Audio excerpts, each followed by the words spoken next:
क्या हाल है मेरे प्यारे दोस्तों, होप आप ठीक ही होंगे। Welcome back to my channel Meena British ideal tips. आज मैं आपके लिए बहुत ही अमेजिंग सा जो है खांसी का इलाज बताऊंगी। अगर आपकी खुशक खांसी है या गीली खांसी है या किसी किस्म की भी खांसी आती है आपको और आप बहुत परेशान हैं और आप बहुत नुस्खे यूज़ कर कर के थक गए हैं, दवाइयाँ खा खा के तंग आ गए हैं, तो ये बच्चे भी यूज़ कर सकते हैं, बड़े भी यूज़ कर सकते हैं।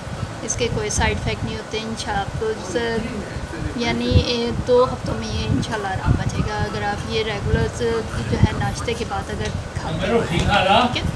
तो वीडियो अच्छी लगे लाइक करें, शेयर करें, चैनल को सब्सक्राइब करें, दुआओं में मुझे याद रखिएगा। इसके लिए आपने अदरक का रस लेना है 2 चम्मच, उसमें आपने शहद डालना है 1 चम्मच, उसमें आपने इसे काली मिर्चों का पाउडर डालना है आधा चम्मच, ठीक है। इन सब चीज़ों को अच्छी तरह मिक्स करके इसको सुबह नहाने खा लें या नाश्ते के बाद खा लें, रात को भी सोने से पहले खाएं, ठीक है।